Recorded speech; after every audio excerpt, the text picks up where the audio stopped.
नमस्कार, आप सभी का स्वागत हेलो किसान में। मैं हूं मुकुल शर्मा। हेलो किसान कार्यक्रम में लगातार आपके लिए अलग अलग विषय लेकर हम हाजिर होते हैं और आज भी बेहद ही महत्वपूर्ण विषय लेकर आपके लिए हम आए हैं। क्या विषय है, आइए इस पर आज हम नजर डाल लेते हैं। सबसे पहले आज खासतौर से आपको हम जानकारी देंगे चने की खेती के प्रबंधन के बारे में और साथ ही बात होगी रबी फसलों की देखभाल की भी। वहाँ भी किस तरह का प्रबंधन आपको अपनाना है अलग अलग फसलों के लिए। और इन दोनों विषय से संबंधित अब अगर आप कुछ सवाल पूछना चाहते हैं, कुछ जानकारी लेना चाहते हैं तो हमारे टोल फ्री नंबर पर आप कॉल कर सकते हैं। ये नंबर है 1800113060, साथ ही 1800113061। इन नंबर्स पे आप हमें कॉल कर सकते हैं और आपके सवालों के जवाब देने के लिए दो बेहद ही खास मेहमान हमारे साथ आज इस कार्यक्रम में जुड़े हैं। उनसे भी आपका हम परिचय करा दें। आपको बता दें हमारे साथ स्टूडियो में मौजूद हैं डॉक्टर टी राम जी। आप वरिष्ठ वैज्ञानिक हैं सस्य विज्ञान संभाग के भारतीय कृषि अनुसंधान संस्थान पूसा नई दिल्ली से। बहुत बहुत स्वागत आपका। और साथ ही हमारे साथ जुड़े हैं डॉक्टर उम्मेद सिंह जी। आप निदेशक हैं पीएमई कृषि विश्वविद्यालय जोधपुर राजस्थान से। बहुत बहुत स्वागत डॉक्टर उम्मेद आपका भी। जी नमस्कार। तो देखिए हमारे जो विशेषज्ञ हैं आज वो आपको पूरी जानकारी देंगे, लेकिन सबसे महत्वपूर्ण अगर देखा जाए ना सिर्फ हमारी रबी फसलों में हम बात करते हैं, दलहनी फसलें हैं, तिलहनी फसलें हैं, चने की अगर पहले हम बात करें तो वहाँ पर आवश्यकता होती है कि कैसे हम अच्छी उपज चने की ले सकते हैं, किस तरह का प्रबंधन हमें अपनाना चाहिए और क्यों आखिर महत्वपूर्ण होता है। डॉक्टर टी राम आपसे मैं जानना चाहेंगे कि कोई भी फसल हो उसमें प्रबंधन अपनाना। देखिए कोई भी फसल हो उसके लिए प्रबंधन इसलिए ज़रूरी होती है कि हमारी जो फसलें होती हैं, चाहे वो कोई भी फसल हो, उसकी जो प्रोडक्शन है, उत्पादन है, वो मुख्य तौर पे आपका भूमि का रख रखाव, उसका प्रबंधन जी। दूसरा ये है कि अच्छी क्वालिटी के बीज, और तीसरा ये है कीट बीमारियों से मुक्त रखने की जो विधियां होती हैं, जो होते हैं, उनको अपनाना किसान को, और समय समय पर उनको देखते रहना, अपने खेत में जाना कि कौन सी फसल में हमारा क्या आया है। या अगर ये प्रबंधन हम नहीं करेंगे तो इस समय क्या है कि खेती की लागत बढ़ गई है। तो ऐसा नहीं है, पहले पारंपरिक खेती होती थी, उसमें किसानों को अपना जो इनपुट था बहुत कम होता था। आजकल खेती में लागत बढ़ी है, तो हमें अगर उसका उत्पादन सही मात्रा में नहीं मिलेगा तो हमारा जो खेती का व्यवसाय है या कहीं उनका आजीविका का साधन है वो किसान को नुकसानदेह हो जाएगा, और उस सूरत में किसान क्या होगा कि खेती से परे हो जाएगा। आज अधिकांश क्षेत्र में यही हो रहा है कि हम सही तरीके से मृदा, पानी या दूसरी चीजों का प्रबंधन नहीं करने से हमारी उत्पादकता धीरे धीरे या तो उसी स्तर पे है या उससे भी कम उत्पादकता भी और लागत भी हम देखते हैं किस तरीके से किसानों की बढ़ी है। लेकिन आवश्यकता है कि हम अपनी लागत को कम कर सकें और साथ साथ अलग अलग फसलों के उत्पादन की बात की जाए तो वो उत्पादन भी बढ़ा सकें। इस बारे में आगे और विस्तार से जानकारी आपको देंगे, लेकिन पहले आइए नजर डाल लेते हैं इस खास रिपोर्ट पर।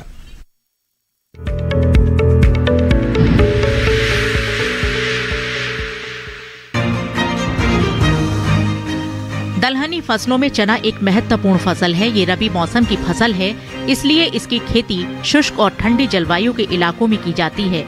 कीटों और रोगों की बात करें तो चने की फसल में कई तरह के कीट और रोग लगने की आशंका रहती है। कीटों की बात करें तो फली छेदक कीट चने की फसल को नुकसान पहुंचाता है। ये कीट शुरू में चने की पत्तियों को खाते हैं और इसके बाद फली लगने पर उनमें छेद कर दाने को खोखला कर देते हैं। इससे दाना नहीं बन पाता और फसल खराब होने लगती है। इस कीट से बचाव के लिए NPVH 250 LE प्रति हेक्टेयर करीब 250 से 300 लीटर पानी में घोलकर शाम के समय छिड़काव करें। खेत की निगरानी करते रहें। जरूरत के हिसाब से दूसरा बुरकाव या छिड़काव 15 दिनों के अंतराल पर करें। एक कीटनाशी को 2 बार इस्तेमाल नहीं करें। फली छेदक के अलावा चने की फसल में कटुआ कीट के लगने की भी आशंका रहती है। कटुआ कीट से बचाव के लिए क्लोरोपाइरीफास 20% EC की 2.5 लीटर की मात्रा प्रति हेक्टेयर बुवाई से पहले मिट्टी में मिलानी चाहिए। वहीं अगर चने में लगने वाले रोगों की बात करें तो चने में उकठा रोग लगता है। ये रोग पौध बनने से लेकर फली लगने तक कभी भी हो सकता है। पौधा धीरे धीरे नीचे की ओर झुकने मुरझाने लगता है। उकठा रोग से चने की फसल को बचाने के लिए अवरोधी किस्मों की बुवाई करना अच्छा रहता है। साथ ही जिस खेत में उकठा रोग लगता हो उस खेत में 3 से 4 साल तक चने की फसल नहीं लेनी चाहिए। जड़ सरण रोग से भी चने को बचाना जरूरी है। इस रोग के होने पर फली बनने और दाना भरने की अवस्था में पौधे सूखी घास के रंग के हो जाते हैं, साथ ही जड़ें काली होकर सड़ने लगती हैं। बचाव के लिए इस रोग के लगने पर हल्की सिंचाई कर सकते हैं। चने में कीट और रोग का ज्यादा प्रकोप होने पर कृषि विशेषज्ञों की सलाह से दवा का छिड़काव कर सकते हैं।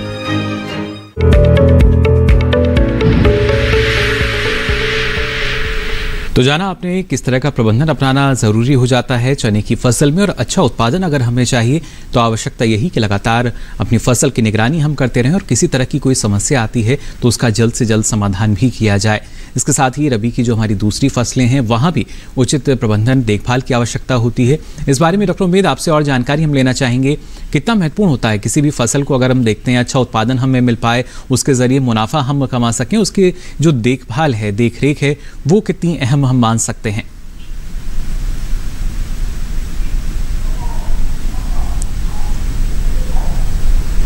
डॉक्टर उम्मेद, आवाज मिल पा रही है आपको हमारी? जी हाँ जी डॉक्टर साहब, जानना चाहेंगे आपसे किस तरीके से कोई भी रबी फसलों की अगर हम बात करें, कितना महत्वपूर्ण कि उनकी लगातार देखरेख किसान करते रहें, निगरानी करें, और कितना फायदा इसके जरिए मिल सकता है अगर पूरी तरीके से सही देखभाल फसल की जाए तो? जी नमस्कार, और किसान भाइयों आप सभी को नमस्कार। जैसा कि है कि प्रबंधन के बारे में हम बात कर रहे हैं, तो जो भी रबी फसलें हैं उसमें दलहनी फसलें हैं, उसमें इस समय जो है हम कौन कौन सी जैसे देख रेख कर सकते हैं। तो खास करके ये अगर इस समय हम बात करें तो रबी दलहन में जो है आपके चना है, मसूर है और मटर की फसल है जी। और अगर दूसरी मुख्य जैसे तिलहन में हम बात करते हैं तो सरसों है, और अनाज वाली फसलों में जो है वो गेहूं है जी। तो इनका जो इस समय अगर प्रबंधन की हम सोचें तो एक तो पानी का प्रबंधन, जैसे पानी जो है कितनी मात्रा में देना चाहिए, कब देना चाहिए और किस विधि द्वारा देना चाहिए, ये बड़ा महत्वपूर्ण विषय है। क्योंकि जल जो है आज एक महत्वपूर्ण स्रोत हो गया है और आदान हो गया है, जिसकी उपलब्धता भी मतलब हर जगह नहीं है, और खास करके बारानी क्षेत्रों में जहाँ पर जो है चने और मसूर और इसकी फसल ज्यादा होती है जी। और सरसों भी जो है बारानी फसल है। तो इनमें जो है अगर हम दलहन की चना में खास करके 1 या 2 सिंचाई की आवश्यकता होती है, तो वो जो है फूल बनने से पहले अगर हम दें तो क्या है कि उस समय जो है दाना भी अच्छा बनेगा, और अगर दूसरी सिंचाई हमारे पास उपलब्ध है जी। और पानी का स्रोत है तो हम जो है फली बनते समय भी जो है दूसरी सिंचाई कर सकते हैं जी। और इसी तरह जो है मसूर में बहुत ज्यादा सिंचाई की आवश्यकता नहीं है, अगर उपलब्ध हो तो वो भी फूल बनते समय जो है उस समय हम सिंचाई कर सकते हैं। और सिंचाई का जो खास करके जैसे हमारे साथी टी राम जी ने भी कहा कि लागत को हमको कम करना है, तो हम इसमें कतई जो है दलहनी फसलों में फ्लड इरिगेशन जो मतलब बहुत अधिक मात्रा में जो है पानी का बहाव जो है वो उस विधि द्वारा नहीं करना चाहिए जी। कोशिश करें कि हम फंवारा विधि जो है स्प्रिंकलर जो हम बोलते हैं उसके द्वारा जो है सिंचाई करें तो पानी की भी बचत होगी और जो फसल है उसको एक रूपता से पानी की उपलब्धता हो जाएगी। जी बिल्कुल, तो और उसी के तहत प्रति बूंद अधिक उपज भी जो है हम ले सकेंगे, फिर चाहे बात दलहनी फसलों की जाए या तिलहनी फसलें हो हमारी। लेकिन आवश्यकता यही कि आज के समय में जो सीमित संसाधन है उनका सदुपयोग हमें करना होगा, तभी हम अपनी जो लागत है उसको कम कर पाएंगे और मुनाफे को बढ़ा सकेंगे। इस बारे में और भी जानकारी आपसे हम लेंगे डॉक्टर साहब, लेकिन पहले आइए नजर डालते हैं इस खास रिपोर्ट पर भी।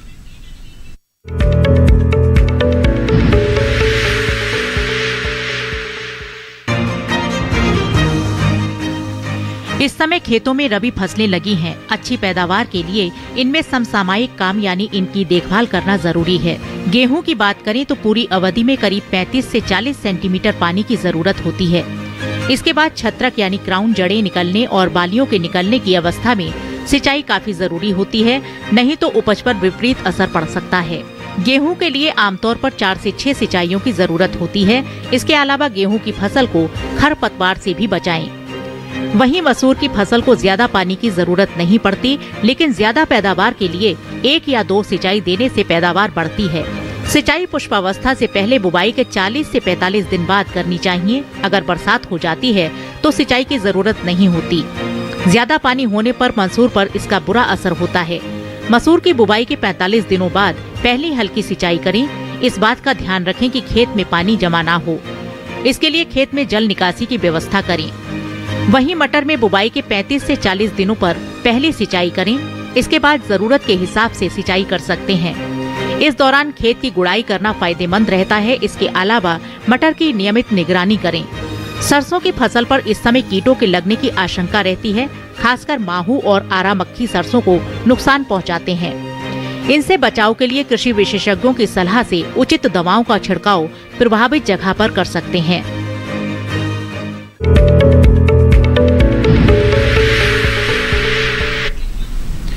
तो जाना आपने किस तरह की सावधानी हमें बरतनी होगी जिससे अच्छा उत्पादन हमें हमारी जो फसलें हैं उनका मिल सके। यहाँ खासतौर से डॉक्टर टी राम जी आपसे हम जानना चाहेंगे, चने की हम लगातार बात कर रहे थे, लेकिन अभी की जो स्थिति है चने की फसल की वो क्या बनी हुई है और उसमें कौन से प्रमुख ऐसे कृषि कार्य हैं जो किसानों को करने चाहिए और खासतौर से मौसम की स्थिति को देखते हुए? देखिए, अभी जो चना है स्पेशली उत्तरी भारत में ही लगाया जाता है, जैसे राजस्थान, गुजरात, एमपी, ये जो चने का उत्पादक स्टेट हैं। और इस समय कुछ जो मौसम का बदलाव आया है, इस वजह से वहाँ पे जो टेम्परेचर है वो काफ़ी नीचे चला गया है, तो फ्रॉस्ट इंजरी जिसको बोलते हैं वो वहाँ पे हो रही है।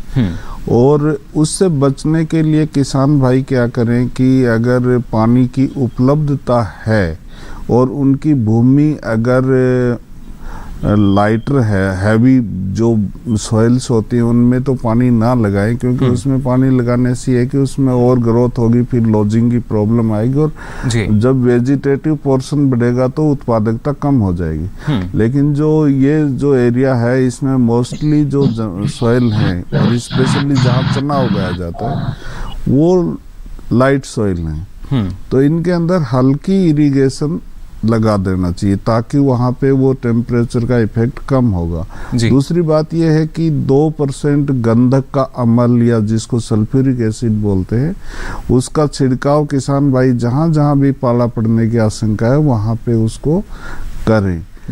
तीसरी बात यह है कि अगर कोई ऐसा लग रहा है इस समय चने के अंदर कि हमारे खेत में कोई पोषक तत्वों की कमी किसानों को महसूस हो रही है, तो हम उसके लिए कुछ नाइट्रोजन है, फास्फोरस है, इनकी एक कृषि विशेषज्ञों की सलाह से फोलियर स्प्रे करके या जैसे माइक्रोन्यूट्रिएंट्स हैं, सल्फर या जिंक की आवश्यकता अनुसार आवश्यकता अनुसार उसको फोलियर एप्लीकेशन के थ्रू सप्लीमेंट किया जा सकता है ताकि अच्छी पैदावार ली जा सके और हम ज़्यादा से ज़्यादा कम लागत में उसको हम मुनाफा ला सके उसका फसल। जी बिल्कुल, तो देखिए कैसे अच्छा मुनाफा आपको फसल दे सकती है।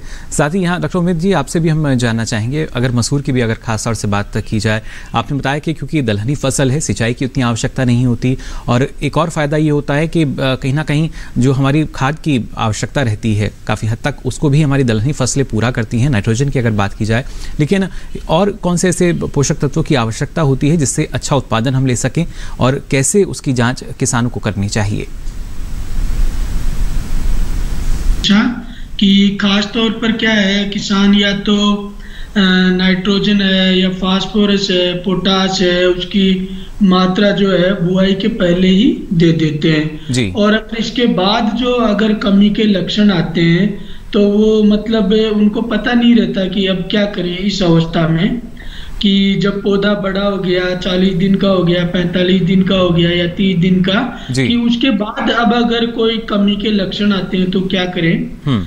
तो खास करके जैसे दलहनी फसलों में हम देखते हैं कि खड़ी फसल में जो है जिंक की कमी भी देखी गई है, इसी तरह लौह तत्व जो है उसकी भी कमी देखी गई है। और कभी तो खास करके बारानी क्षेत्रों में जो नाइट्रोजन की मात्रा भी अगर वो कमी हो जाती है, पर हालांकि दलहनी फसलों में ऐसा होता नहीं है। पर हम बात करें कि सूक्ष्म तत्वों की, तो किसान भाई क्या कर सकते हैं कि इसकी पूर्ति के लिए जैसे जिंक सल्फेट है उसका 0.5% का घोल बनाएं। मतलब कि 500 लीटर में जो है 2.5 किलो के तकरीबन जिंक सल्फेट जो है वो घोल पर्याप्त रहेगा 1 हेक्टेयर जमीन के लिए। जी डॉक्टर साहब, इसके कुछ लक्षण भी हैं जिनको पहचान कर किसान ये जान सके कि अब इसमें शायद आवश्यकता है। जी हाँ, इसका क्या है, जैसे जो चने की अगर हम बीच वाली पत्तियों से थोड़ा सा ऊपर की तरफ अगर देखेंगे तो जैसे ब्रॉन्ज या जैसे होता है रस्ट, कोई मतलब जंग लगा हुआ, इस तरह की जो है पत्तियां हो जाती है जी। और तो इस तरह की अगर पत्तियां दिखती है कि जंग लगा है या जैसे ब्रॉन्ज टाइप की हो गई है तो वो पहचान सकते हैं कि मोटा मोटी ये जिंक की कमी है जी। और इसकी जो है पूर्ति करने के लिए उनको 0.5% का जो है घोल का जिंक सल्फेट का वो करना चाहिए। और दूसरा, जैसे लौह तत्व की भी कमी आती है आजकल, और लौह तत्व की पूर्ति के लिए 0.3% जो है आयरन सल्फेट जी, मतलब कि 0.3% का वो घोल बनाएगा और वो छिड़काव करेगा तो लौह तत्व की जो है वो भी कमी दूर हो जाएगी।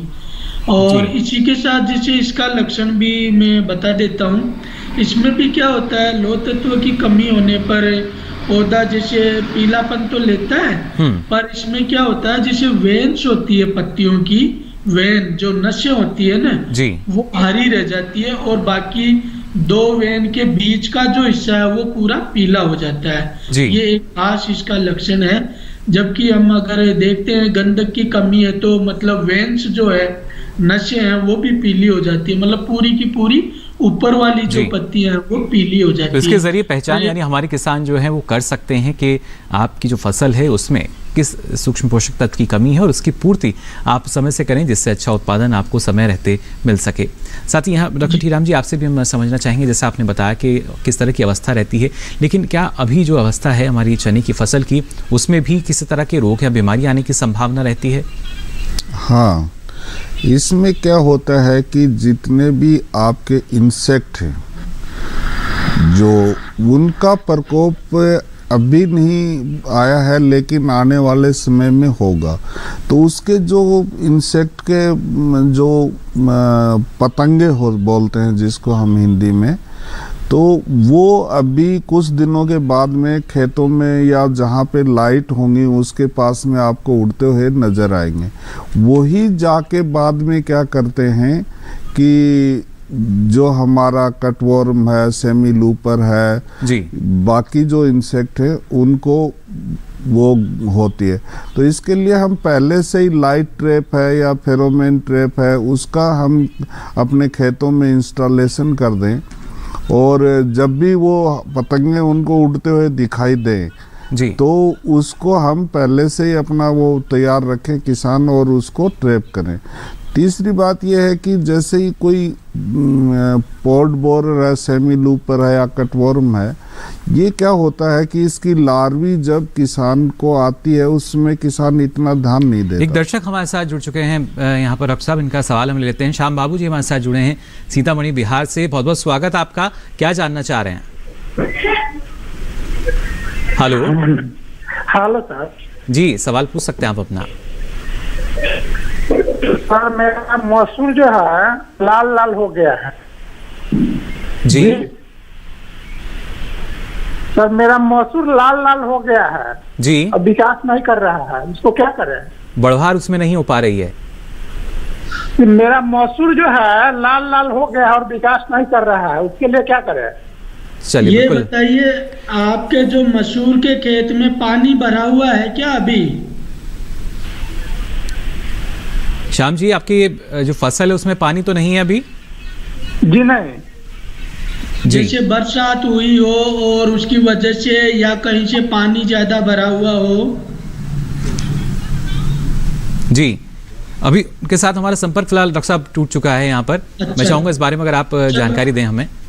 जी, मैं जहाँ तक इनका जो है समझ पा रहा हूँ, पर्सन जो है, ये होता क्या है, जैसे दलहनी फसलें और खास करके मसूर में अगर पानी का जल भराव रहता है तो उसमें क्या है, पौधा मतलब लाल लाल दिखाई, जो पत्तियां हैं ना वो नीचे के जो सतह है मिट्टी की सतह से वो लाल लाल दिखाई देने लग जाती है जी।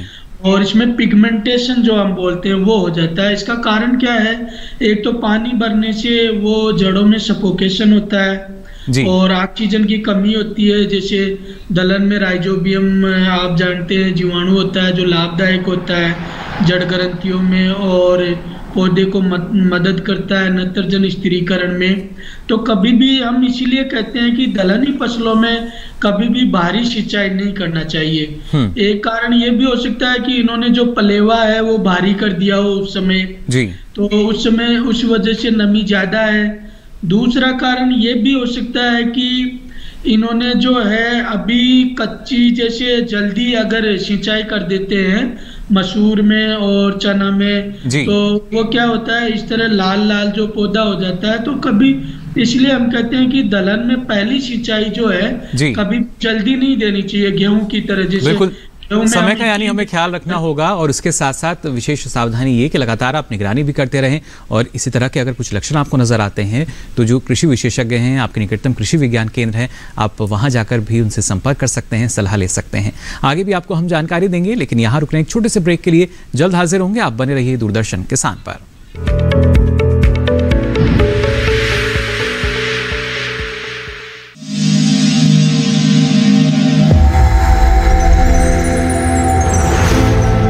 आत्मनिर्भर किसान भारत की शान। उत्पादन में आत्मनिर्भर होने के साथ साथ फसल की कटाई के उपरांत उपज की हानि को रोकने, ग्रामीण क्षेत्रों में रोजगार सृजन करने और बीज से बाजार तक के विजन को मजबूती देने के उद्देश्य से 1 वर्ष पूर्व माननीय प्रधानमंत्री श्री नरेंद्र मोदी जी ने एक महत्वाकांक्षी केंद्रीय योजना एग्रीकल्चर इंफ्रास्ट्रक्चर फंड की शुरुआत की।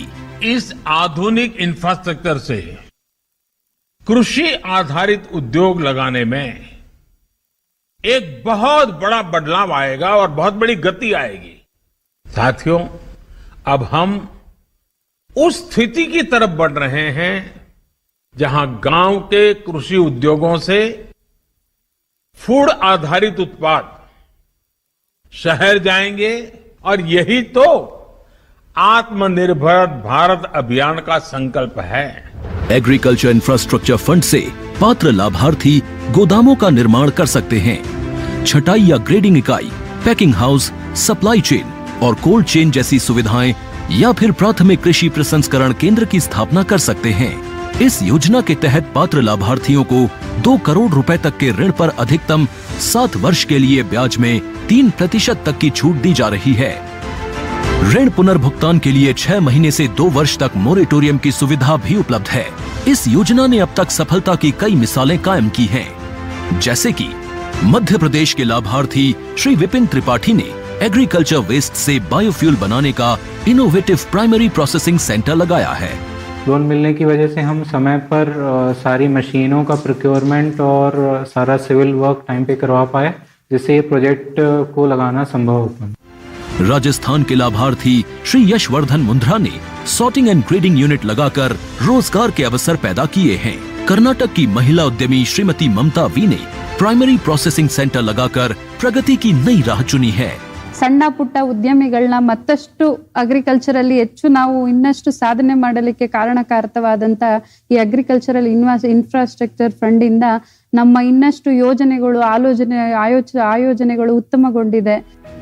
राजस्थान के लाभार्थी श्री दिनेश भट्टर ने जीरे की प्रोसेसिंग यूनिट लगाकर आसपास के ग्रामीणों को आत्मनिर्भरता प्रदान की है। महाराष्ट्र के लाभार्थी श्री अनूप कुमार मोहता ने वेयर हाउस बनाकर अन्न भंडारण को सुनिश्चित किया है। आज देश के कोने कोने से किसान, कृषि उद्यमी, किसान उत्पादक संघ, प्राथमिक कृषि सहकारी समितियां, स्वयं सहायता समूह और कृषि उपज मंडियां इस योजना का लाभ उठा रहे हैं।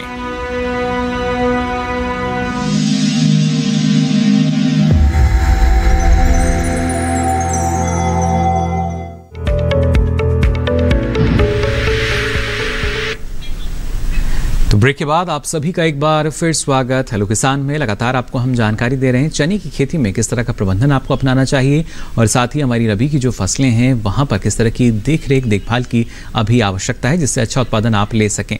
फिलहाल हमारे साथ एक और दर्शक जुड़ चुके हैं मध्य प्रदेश से, यशवंत जैन जी हमारे साथ जुड़े हैं। बहुत बहुत स्वागत यशवंत जी, आपका क्या जानना चाह रहे हैं?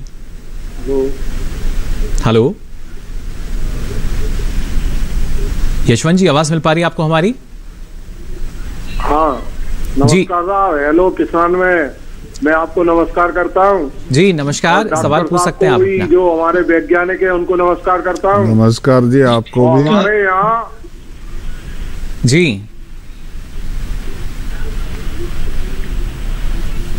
यशवंत जी, सवाल पूछ सकते हैं आप अपना।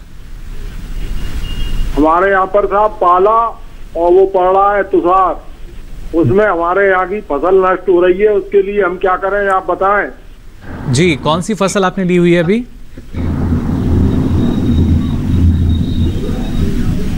यशवंत जी, चना बताया इन्होंने, जसवंत जी ने चना हमारे यहाँ सरसों है, चना है और जी। टमाटर है। चलिए बिल्कुल, खासतौर से यहाँ पर जी सवाल आपका हम सुन चुके हैं। जी डॉक्टर जी कुछ जानकारी जैसे जैन साहब आपने बताया, इन फसलों में अगर पाला आपका गिरा है या गिरने की संभावना बनी हुई है, तो आप इसमें जो सल्फ्यूरिक एसिड या गंधक का अम्ल जिसको बोलते हैं, उसका 0.2% का छिड़काव कर सकते हैं। अगर आपके पास सिंचाई के लिए पानी उपलब्ध है तो आप हल्की सिंचाई अपने फसलों के अंदर करें। ज़्यादा पानी देने की बजाय कम पानी दें, ज़्यादा एरिया में दें जी, ताकि आपका ज़्यादा कम पानी में ज़्यादा एरिया कवर हो सके। तीसरी बात यह है कि आपको अगर लिमिटेड एरिया है, कुछ जैसे आप बता रहे कुछ सब्जी का भी या कुछ दूसरा है, और आपकी बहुत ही इम्पोर्टेंट फसलें हैं, तो उसकी जड़ों में या बीच में, लाइन के बीच में जो जगह होती है, उसमें दूसरी क्रॉप के रेजिड्यू जिनको बोलते हैं या भूसा बोलते हैं जी, उसको भी आप डालेंगे तो जमीन का टेम्परेचर है वो ज़्यादा नीचे नहीं जाएगा, तो आपकी फसल को कम पाला मारेगा जी। और जहाँ पे ऑलरेडी पाला मार गया है फसलों को, उनको भी किसान भाइयों को सिंचाई करनी चाहिए जी। और कुछ इसमें जैसे आप अपने स्टेट के कृषि विभाग से मिलके इसके अंदर जो फसल बीमा योजना होती है उसमें आपको कुछ उसमें जो चलिए वहां से भी यानी जो जानकारी है देखिए आपको मिल सकती है। अगर किसी तरह के नुकसान की संभावना रहती है तो ये एक ऐसी योजना जिसके जरिए नुकसान, क्योंकि जो क्षतिपूर्ति जो है वो काफी कम हो जाती है। फिलहाल हमारे साथ एक और दर्शक जुड़े हैं फोन लाइन पर। नंदस्वरूप जी, बहुत बहुत स्वागत आपका। बाराबंकी उत्तर प्रदेश से हमारे साथ जुड़े हैं, क्या जानना चाह रहे हैं? हेलो नंदस्वरूप जी, आवाज मिल पा रही है आपको? मैं नंदस्वरूप मिश्रा हूं बाराबंकी से जी। मैं जानना ये चाहता कि दलहनी फसलों में जो फूल की अवस्था चल रही है, तो ऐसी दशा में फलियां भी आ रही हैं, तो इनमें ये जाड़े से बचाने के हमारा दाना चमकीला हो, मोटा हो, अच्छा हो, कम न पैदावार हो, तो हमें कौन कौन सी व्यवस्थाएं इसमें करनी चाहिए? जी चलिए बिल्कुल। डॉक्टर उम्मेद, आपसे हम जानना चाहेंगे, जिस तरीके से सवाल यहाँ पर हमारे पास आया कि कैसे जो हमारा दाना रहेगा उसमें चमक भी रहे, उसका आकार भी अच्छा हो, और एक उद्देश्य ये भी कि उसके जरिए बेहतर भाव जो है किसान को मिल सके। जी डॉक्टर उम्मेद। हेलो जी, आवाज मिल पा रही है आपको? ये नंदस्वरूप जी ने कौन सी फसल के लिए पूछा है? जी डॉक्टर उम्मेद, अलग अलग फसलें ये बता रहे हैं, खासतौर से दलहनी फसलों की अगर बात की जाए, क्योंकि अभी ना सिर्फ चना मसूर बल्कि और भी हमारी जो मटर है, सब्जी फसल जो है वो भी लगी हुई है, तो अलग अलग फसलों को भी देखा जाए तो कितना महत्वपूर्ण कि जो हमारा उसमें फल आ रहा है यानी जो दाना पड़ रहा है उसकी चमक भी अच्छी रहे, आकार भी अच्छा रहे और बेहतर भाव उसका मिल सके। क्योंकि जो दाने की चमक है वो देखो, पहली बात तो ये होता है कि वो किस्म किस प्रकार की है उस पर भी निर्भर करता है।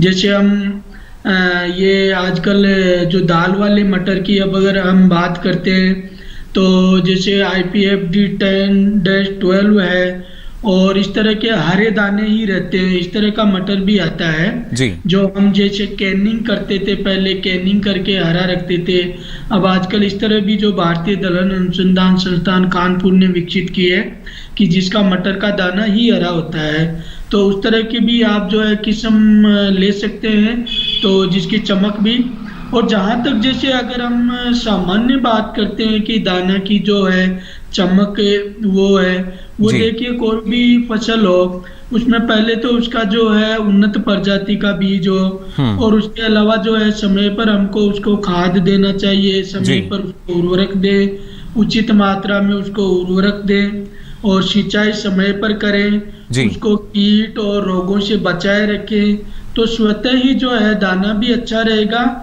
उसकी गुणवत्ता भी अच्छा रहेगी जी, और दाना पूरा पक भी जाएगा। तो ये विशेष सावधानी हमारे किसानों को रखनी होगी जिससे अच्छी उपज हो और उसका अच्छा भाव भी उनको बाजार में मिल सके।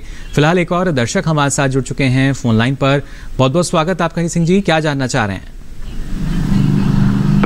हेलो जी, हेलो जी, हरि सिंह जी सवाल पूछ सकते हैं आप अपना। जी, पहले तो किसान चैनल के सभी टीम को मैं बधाई देना चाहता हूं, जो समय समय पर ऐसे प्रश्न उठाकर हम किसानों की काफी मदद करते हैं। जी शुक्रिया। मेरा 2 प्रश्न था जी, कि एक तो हमारे मसूर जो लगाते हैं हम उसमें उकटा रोग बहुत सताता है एक तो, और एक सवाल मेरा ये था कि अब हम इन फसलों को पाले से कैसे बचाए केमिकल विधि से। जी, तो मेरे दोनों प्रश्न हैं सर। जी, डॉक्टर उमेद क्या जानकारी देना चाहेंगे? जी, मैं पहले तो इनका जो हरि सिंह जी का प्रश्न है पाले वाला, उस पे हालांकि हमारे साथी डॉक्टर टी राम जी ने बहुत कुछ बता दिया है, उसमें मैं थोड़ा सा और जोड़ना चाहूँगा कि अगर मान लो किसान भाई जो है जैसे सल्फ्यूरिक एसिड है या गंधक है जी, वो उपाय कर ही सकते हैं। उसके अलावा जो थायो यूरिया है, थायो यूरिया जो है बाजार में मिलता है, उसका 500 ppm का घोल, यानी कि 1000 लीटर पानी में अगर 500 ग्राम अगर वो घोल करके छिड़केंगे तो उससे भी जो है पाले से काफी हद तक मतलब बचाव हो सकती है। तो थायो यूरिया भी आप उसमें देख लीजिए, एक ऑप्शन है और अच्छा है। तो थायो यूरिया का छिड़काव भी जो है पाले से बचाने के लिए आप कर सकते हैं। बाकी हमारे साथी तुलसाराम जी ने इस पर बहुत विस्तृत जानकारी दे दी है कि हल्की सिंचाई भी कर दें और ये केमिकल है, तो मैं ये जोड़ना चाहता हूँ। दूसरा जो इनका प्रश्न है कि जो मसूर है जी, उसमें उकटा की समस्या है जी, मसूर की फसल में उकटा की समस्या। ये उकटा की बीमारी दलहनी फसलों में बहुत ज्यादा होती है, ये चाहे आपका मसूर हो और चना हो। अब इसका देखिए हरि सिंह जी, क्या होता है कई बीमारियां ऐसी होती है जिनका उपचार हमको बुआई से पहले ही करना होता है, जिसमें कुछ उपाय तो ये है कि पहले आपको फसल चक्कर अपनाने चाहिए हमको। अगर हम पहले भी दलहनी फसल लिए हैं तो इस बार हमको तिलहनी फसल या अनाज वाली फसल लेना चाहिए जी, मतलब फसल चक्कर का चुनाव करें। दूसरा क्या है कि जो वर्मी कंपोस्ट या कंपोस्ट है वो उसमें खेत में जरूर डालें, ताकि जो है उसमें जो उकटा का प्रकोप कम होता है जी। तीसरा जो उपाय है, इस तरह की हमारी किस्में भी हैं कि उनका चयन करें ताकि वो उकटा बीमारी नहीं होगी। तो आप जो है हमेशा उन्नतशील और अच्छी प्रजाति का चयन करेंगे तो ये होगा। और चौथा जो उपाय है बीजोपचार, क्योंकि ये बड़ा महत्वपूर्ण है। तो बीजोपचार जो इंडोक्सा कार्ब है वो या तो उससे कर सकते हैं आप 2 ग्राम प्रति किलोग्राम बीज के हिसाब से, या दूसरा जो ट्राइकोडर्मा आता है आजकल जो है बहुत सस्ता भी है, ट्राइकोडर्मा का आप 5 ग्राम प्रति किलोग्राम बीज के हिसाब से जो है उपचार करके अगर बोएंगे तो उकटा बीमारी का प्रकोप कम होगा। और इसमें यह है कि उकटा का जो है अगर खेत में बहुत ज्यादा नमी है तो ये जल्दी अंदर भी फैलता है, तो नमी भी जो है कम बनाए रखे खेत में। और इसके अलावा जो, क्योंकि अब अगर इस समय उकटा बीमारी हो गई है तो मतलब बहुत ज्यादा उपाय इस समय नहीं है, कारगर अभी नहीं हो पाएंगे, लेकिन विशेष सावधानी यही रखनी होगी कि फसल चक्र जो है वो आप जरूर अपनाएं। और साथ ही हमारे जो दर्शक हैं किसान कॉल सेंटर के जरिए भी अपने सवाल दर्ज कराते हैं। एक सवाल हमारे पास आया है यहाँ पर, खासतौर से महाराष्ट्र के यूसुफ शेख हैं, उनका डॉक्टर टीराम जी ये जानना चाह रहे हैं कि चने की फसल 2 महीने की हो चुकी है और इसमें जड़ें जो हैं वो सफ़ेद पड़ चुकी हैं, पौधा नष्ट हो रहा है, ऐसे में क्या करना चाहिए? देखिए उसके अंदर चने में मोस्टली जो 2 महीने के बाद में अगर जड़ों में कोई बीमारी आती है जी, तो वो हो सकता है कि अभी उसकी वैसे तो देख के बताया जा सकता है कि एग्जैक्ट क्या बीमारी है, लेकिन जैसे विल्ट आती है, जो फ्यूजेरियम एक फंगस होती है उसकी वजह से आती है। चने में मुख्य तौर से विल्ट आती है और एक ब्लाइट भी आती है जी। अब उसकी जड़ें अगर सफ़ेद हो रही हैं और उसके बीच में अगर उसके जाइलम फ्लोएम जिसको हम बोलते हैं उनमें अगर ब्लैक हो रहा है तो वो इसका मतलब फ्यूजेरियम विल्ट के सिम्टम्स होते हैं जी। उसको तोड़ेंगे तब पता लगेगा। और अगर 2 महीने से पहले आ रही हैं, अगर जड़ें आपकी सफ़ेद होती हैं या उसमें श्रिंक्ड हो जाती हैं तो रोट करके बीमारी होती है, जैसे वेट रोट है, आपकी ड्राई रूट रोट है और ब्लैक रोट है। ये कई निदान या समाधान क्या हो सकता है डॉक्टर साहब? इनके समाधान ये हैं, ये सारी की सारी सोइल बोर्न डिजीज हैं जो एक बार पौधे के अंदर चली जाती हैं उगने के बाद में, तो इनका समाधान मुश्किल होता है जी। जैसे कुछ हद तक इसमें अगर डाइथेनम 45 का हम छिड़काव करते हैं 1 लीटर पर हेक्टर तो कुछ आंशिक उसका प्रबंधन हो सकता है। लेकिन शुरुआत में अगर बीजोपचार हम कर लें तो बीजोपचार अगर हम बाविस्टीन है प्लस थायराम है या कुछ दूसरे आपके फंजीसाइड हैं उसका 2 से 3 ग्राम प्रति केजी से अगर करेंगे तो ये बीमारियां नहीं आएंगी।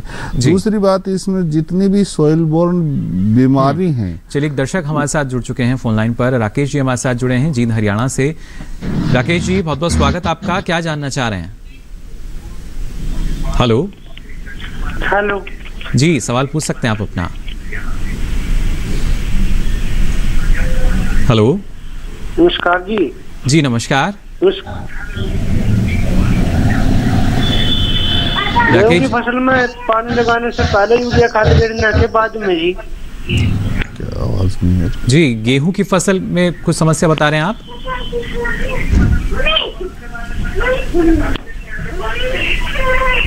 गेहूं की फसल में सिंचाई की आवश्यकता आप जानना चाह रहे हैं, कब कितने दिन पड़ती है? हाँ जी, यूरिया खाद पानी लगाने से पहले गिरने के बाद में जी।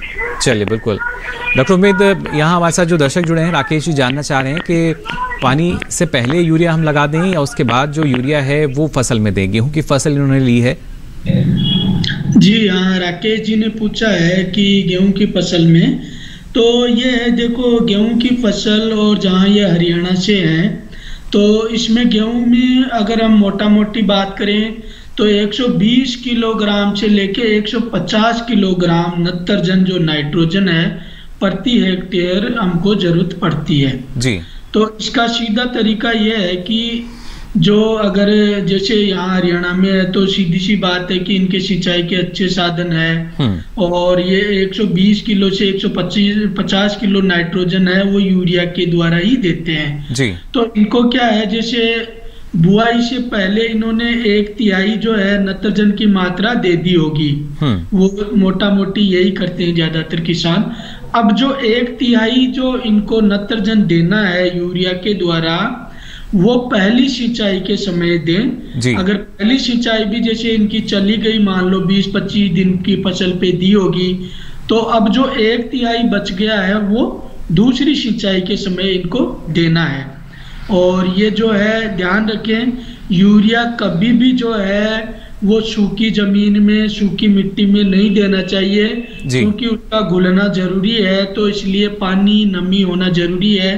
तो ये आपकी जो 1/3 अगर जो नत्रजन की मात्रा है यूरिया द्वारा आप दूसरी सिंचाई पर दे दीजिए, और अगर पहली सिंचाई नहीं हुई तो 1/3 उस समय आप दे दीजिए। चलिए, बिल्कुल इस बात का इनको ख्याल रखना होगा। और देखिए, जैसा डॉक्टर साहब ने बताया कि नमी की आवश्यकता होती है जब भी आप यूरिया यानी नाइट्रोजन का इस्तेमाल आप कर रहे हैं, तो क्योंकि उसको घुलना होगा तभी जाकर उसका जो असर है हमारी फसल पर शायद नज़र आ सकता है। और भी कई ऐसी सावधानी है जो आपको कार्यक्रम में आगे बताएंगे, लेकिन यहाँ रुक रहे हैं एक और छोटे से ब्रेक के लिए। जल्द हाजिर होंगे, आप बने रहिए दूरदर्शन किसान पर।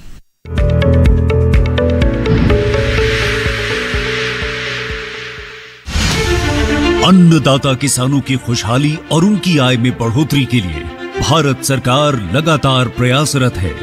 माननीय प्रधानमंत्री श्री नरेंद्र मोदी जी के दूरदर्शी नेतृत्व में पिछले 7 वर्षों में खेती को आधुनिक और किसानों को आत्मनिर्भर बनाने के लिए कई निर्णय लिए गए हैं। छोटा किसान बने देश की शान, ये हमारा सपना है। देश के 80% से ज्यादा किसान ऐसे हैं जिनके पास 2 हेक्टेयर से भी कम जमीन है। अब देश में इन्हीं छोटे किसानों को ध्यान में रखते हुए कृषि सुधार किए जा रहे हैं, निर्णय लिए जा रहे हैं। प्रधानमंत्री किसान सम्मान निधि योजना की शुरुआत 24 फरवरी 2019 को माननीय प्रधानमंत्री श्री नरेंद्र मोदी जी के द्वारा की गई थी।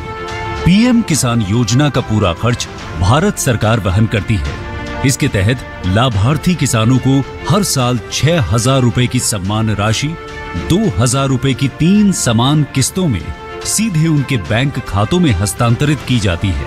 अब तक 11 करोड़ से भी अधिक लाभार्थी किसानों के बैंक खातों में 1,58,000 करोड़ रुपए से अधिक की राशि सीधे ट्रांसफर की जा चुकी है। किस्तों की जानकारी किसानों को एसएमएस के माध्यम से दी जाती है। இப்போ நேரா நாங்க வந்து பேங்க்குக்கு ஆக்சுவல் போகும்போது அந்த பணத்தை நாங்க வித்ரா பண்ணிட்டு வந்து நாங்க விவசாயம் பண்ணிக்கிறோம்। इस मदद से बुआई के पहले अब किसानों को बीज, खाद, कीटनाशक और कृषि संबंधी अन्य जरूरतों के लिए साहूकारों के आगे हाथ नहीं फैलाना पड़ता। અને એના લીધે મારે કોઈ જોડે કે સગા સંબંધી કે મિત્રો જોડે મારે ઉછીના પૈસા લેવાની જરૂર પડતી નથી અને એનાથી હું સારી એવી खेती કરી શકું છું। इस योजना से मिले लाभ तथा आवेदन की स्थिति देखने के लिए पीएम किसान पोर्टल लॉन्च किया गया है। इस पोर्टल के माध्यम से पात्र किसान अपना पंजीकरण स्वयं करने के साथ साथ अब तक मिले लाभ और अपने आवेदन की स्थिति फार्मर्स कॉर्नर से देख सकते हैं। इस योजना का लाभ पात्र किसानों को ही मिल सके, इसके लिए इस प्रक्रिया को फूल प्रूफ बनाते हुए इसे आधार और इनकम टैक्स वेरिफिकेशन के साथ साथ फिजिकल वेरिफिकेशन से भी जोड़ा गया है। इसके अलावा किसानों की सुविधाओं और जानकारी के लिए पीएम किसान मोबाइल ऐप भी विकसित किया गया है। पीएम किसान सम्मान निधि योजना का लाभ देश के सभी राज्यों और केंद्र शासित प्रदेशों के किसानों को मिल रहा है। इसे हासिल करके हमारा किसान सबल और आत्मनिर्भर हो रहा है। इस स्कीम ने हमारा भारत सरकार ने हमारा किसान के लिए बहुत बड़ा सम्मान दिया है। इसीलिए हम भारत सरकार को, प्रधानमंत्री नरेंद्र मोदी जी को हम बहुत बहुत धन्यवाद देती हूँ। आत्मनिर्भर भारत की पहचान प्रगतिशील और समर्थ किसान।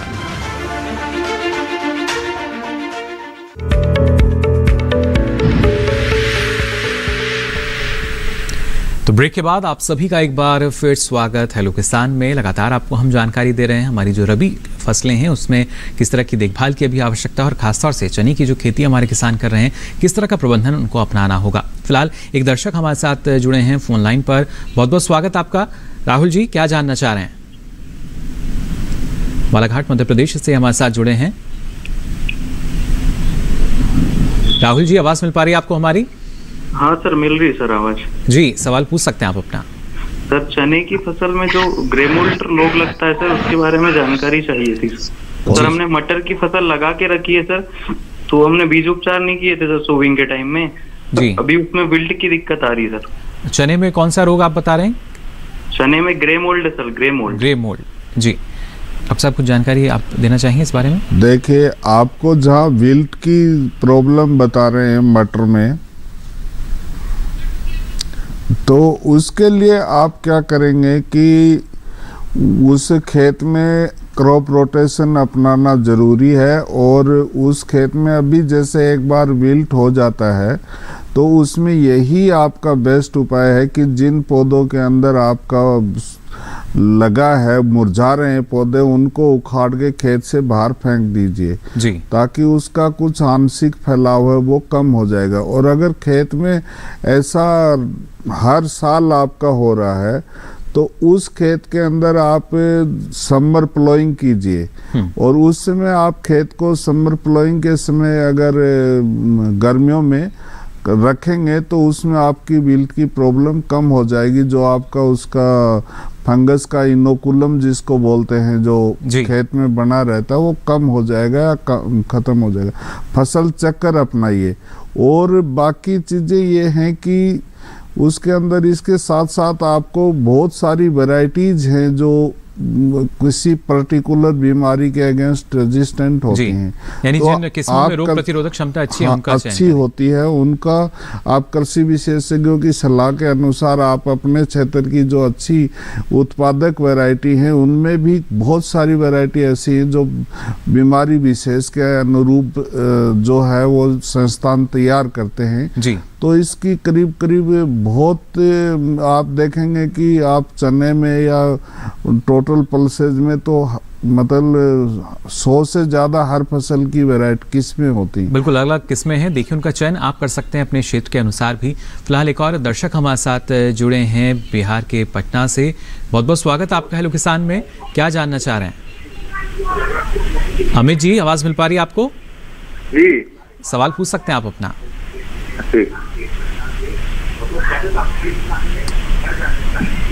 हेलो हेलो, हाँ हाँ हाँ जी सर, प्रणाम सर।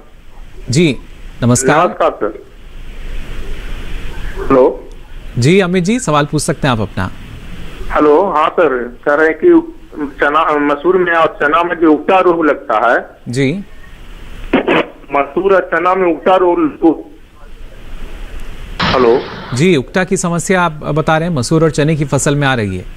हाँ जी सर जी, उसी के बारे में जानना चाहते हैं कि। चलिए डॉक्टर उम्मेद, आपने पहले भी इस बारे में जानकारी दी थी, मैं चाहूंगा एक बार फिर से हमारे दर्शकों को आप बताएं, क्योंकि एक प्रमुख समस्या के रूप में जो उगता है नजर आती है दलहनी फसलों की बात की जाए, और चना और मसूर जैसी फसलों में तो मुख्य तौर पर।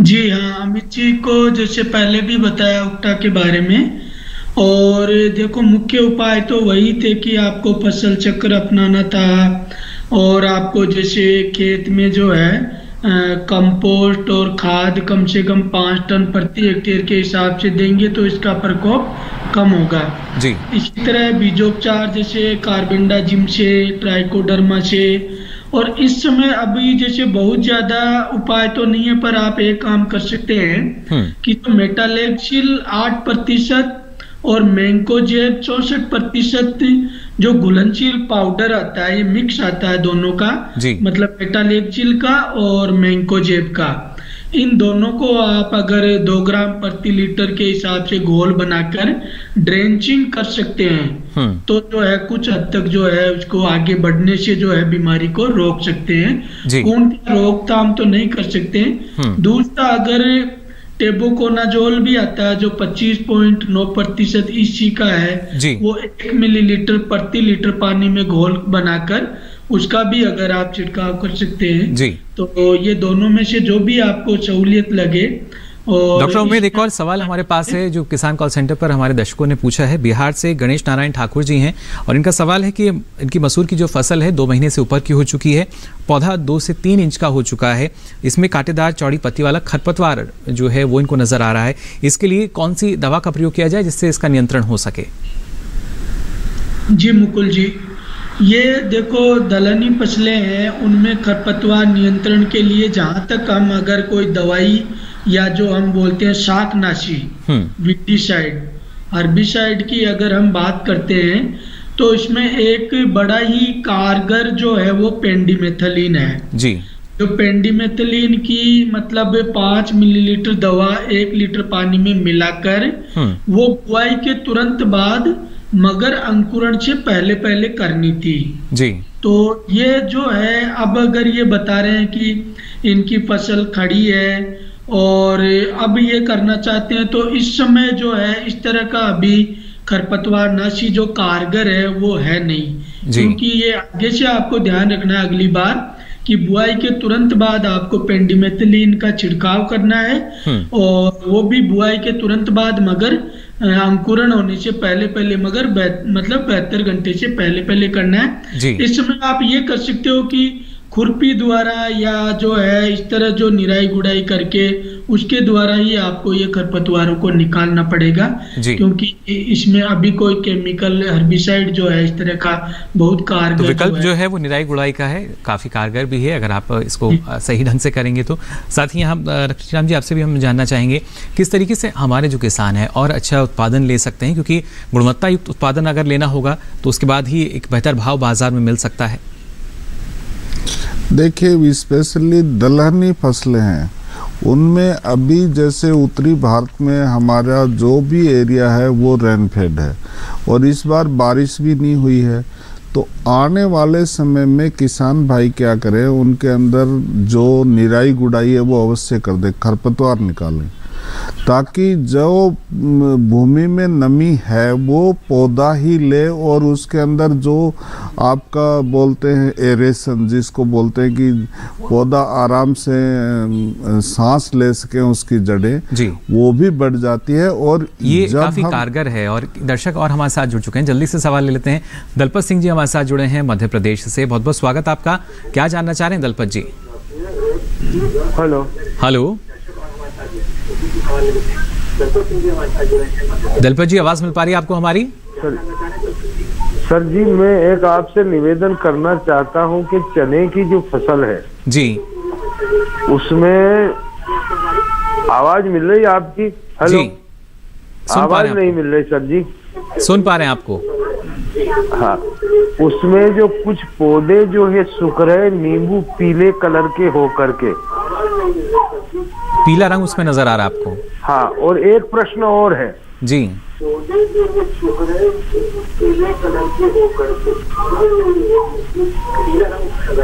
दलपत जी, लगातार दर्शकों से हम गुजारिश करते हैं टीवी सेट का वॉल्यूम आप बंद कर दें, जिससे आपका सवाल जो है वो बेहतर ढंग से हम सुन पाएं। फिलहाल जो उनका पहला सवाल था वो उसमें चाहूंगा अगर आप डॉक्टर साहब को जवाब देना चाहें। पीलापन ये बता रहे हैं। देखिए, पीलापन तो कई तरह से आता है, जैसे आपका कुछ पौधे की किस स्टेज पे है, अगर इनका पौधा अगर इनिशियली है तो उसके अंदर आपका रोट भी हो जाती है, उसमें भी लास्ट में पीलापन आता है। जैसे आपके नत्रजन की या किसी और न्यूट्रिएंट्स की कमी पे भी काफ़ी सारे होते हैं, तो अकेले पीलापन से देख के ये नहीं बताया जा सकता उसमें फसल की क्या कौन सी अवस्था में कितने दिन की है। यानी इसके पीछे अलग अलग कारण हो सकते हैं। हाँ, अलग अलग हो सकते हैं, उसमें आपकी बीमारी भी हो सकता है और न्यूट्रिशन की कमी भी हो सकती है जी। वो उसके ऊपर, लेकिन उनके सिम्टम्स अगर ये उसका पौधा लें और एक पूर्णतः उखाड़ ले जड़ समेत और उसका एक अच्छा फोटोग्राफ लेके अपने कृषि विशेषज्ञ को उनको भेजे और उनसे सलाह मांगे, तो वो एग्जैक्ट आपको जानकारी दे पाएंगे कि ये न्यूट्रिएंट की कमी की वजह से, पोषक तत्वों की कमी की वजह से या बीमारी की वजह से, और उसका उपचार भी आपको साथ में मिलेगा। यानी सटीक जानकारी जो है देखिए आपको मिल पाएगी। और साथ ही डॉक्टर उमेश जी, आपसे भी कुछ और जानकारी हम लेना चाहेंगे। हमारी रबी फसलों में जब बात करते हैं सरसों की, ये भी एक प्रमुख फसल है। यहाँ भी हम देखते हैं कई तरह के जो कीट है वो सरसों की फसल में आ जाते हैं, जिससे उत्पादन हमारा प्रभावित होता है। तो उनके लिए किस तरह की सावधानी बरतें किसान? ये सरसों में जो है इस समय आप देखेंगे कि ज़्यादातर ये भी जो है रेनफेड वाली जो है फसल है, और इसमें आने वाले समय में खास करके जब जनवरी के बाद में या फरवरी हो सकता है प्रथम सप्ताह, जब तापमान बढ़ने लगता है और बादल छाए रहते हैं तो एफिड जो है माहू, उसका प्रकोप बहुत ज्यादा होता है। और जो माहू है उससे जो है सरसों की फसल को काफी नुकसान होता है। और इसमें अगर जैसे हम देखें कि कौन कौन सी दवाइयाँ जो है कारगर हो सकती है, तो वो किसान भाई जो है, एक तो थायोमेथोक्साम जो है 25 WG, जिसकी 0.3 ग्राम प्रति लीटर पानी के हिसाब से छिड़काव कर सकते हैं। दूसरा जो है इमिडाक्लोप्रिड जो है 17.8 SL का आता है, वो भी 0.3 मिलीलीटर प्रति लीटर पानी के हिसाब से छिड़काव कर सकते हैं। तीसरी दवाई डाइमेथोएट जो है वो मतलब उसका 2 मिलीलीटर प्रति लीटर पानी के हिसाब से।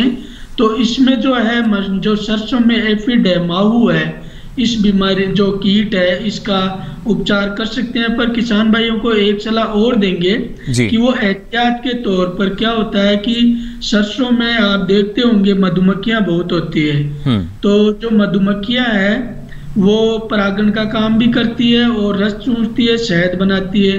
तो ये तीनों दवाई जो मैंने बताई, थाइमेथाक्सोम, इमिडाक्लोप्रिड और डाइमेथोएट, ये मधुमक्खियों को मार सकती है, यानी उनके लिए नुकसानदायक हो सकती है ये। किसानों को क्या ध्यान रखना है कि इसका छिड़काव जो है दोपहर बाद 4 बजे बाद करें, मतलब जब हवा नहीं चले, और 4 बजे के बाद ही करें, ताकि जो है मधुमक्खियां अपने छत्ते में चली जाती है और बहुत कम रहती है, तो मधुमक्खियों के लिए ये जो है नुकसानदेह नहीं होगी, उनके लिए जहर का काम नहीं करेगी। तो ये किसान भाई जो है जरूर ध्यान रखें कि जब माहू का प्रकोप आएगा तो ये दवाइयां तो छिड़कें, पर इनको जो है ये जो मैंने बताया 4 बजे के बाद ही करें, ताकि मधुमक्खियां नहीं मर सके। चलिए, बिल्कुल ये काफ़ी महत्वपूर्ण हो जाता है कि हर एक छोटी सावधानी जो है, देखिए किस तरीके से उसका लाभ आपको मिल सकता है अगर आप सावधानी अपनाएंगे, ना सिर्फ हमारी रबी की जो फसलें हैं उनमें भी, और बल्कि इसके साथ साथ अगर हम बात करते हैं चने की भी, हमारे जो दोनों विशेषज्ञ हैं, आप दोनों ने इतनी महत्वपूर्ण जानकारी हमारे दर्शकों को दी, इसके लिए आप दोनों का बहुत बहुत शुक्रिया, बहुत बहुत आभार। थैंक जी, धन्यवाद। जी, तो आज हमारे जो दर्शक हैं उन्होंने भी जाना कि कैसे आप चने की खेती में प्रबंधन कर सकते हैं और साथ ही रबी फसलों में किस तरह की देखभाल की आपको आवश्यकता रहती है। अब चलिए हमारा जो अगला विषय रहेगा उसके बारे में आपको हम जानकारी दे दें, जिससे पहले से ही आप जो अपने सवाल हैं उनको तैयार कर सकें। हम बात करेंगे जमुनापारी बकरी की देखभाल के बारे में और बात होगी पशु में दूधिया बुखार और बचाव की। इसके साथ ही आप अपना कोई सवाल या सुझाव हम तक पहुंचाना चाहते हैं तो आप हमें ईमेल लिख सकते हैं। इसके लिए मेल आईडी नोट कर लीजिए। मेल आईडी है hellokisan2015@gmail.com। साथ ही फेसबुक के माध्यम से भी आप हमसे जुड़ सकते हैं। इसके लिए फेसबुक पर जाकर हिंदी में टाइप करें हेलो किसान और यहाँ भी अपना सवाल या सुझाव लिखकर आप छोड़ सकते हैं। साथ ही डीडी किसान कॉल सेंटर का नंबर आप नोट कर लीजिए। इसके ज़रिए भी जो सवाल आते हैं उनको हम शामिल करते हैं। नंबर है 1800-11-3060। सोमवार से शनिवार सुबह 6 से रात के 10 बजे तक की लाइन्स खुली हैं। इस पर भी आप अपना सवाल दर्ज करा सकते हैं। तो अलग अलग माध्यम आपके पास जानकारी के लिए, और आपको बता दें ये सारी जानकारी अब आप डीडी किसान के यूट्यूब चैनल के माध्यम से भी ले सकते हैं। इसके लिए आपकी टीवी स्क्रीन पर जो QR कोड दिखाया जा रहा है इसे आप स्कैन कीजिए, जिसके बाद आपको ये सारी जानकारी यूट्यूब पर अब मिल पाएगी, कभी भी कहीं भी हेलो किसान के साथ साथ। यानी अब आप इससे पहले भी जो अंक प्रसारित हुए हैं उनको भी देख सकेंगे, वो भी जानकारी हासिल कर सकेंगे। फिलहाल आज के लिए हेलो किसान में बस इतना ही। दीजिए इजाजत, नमस्कार।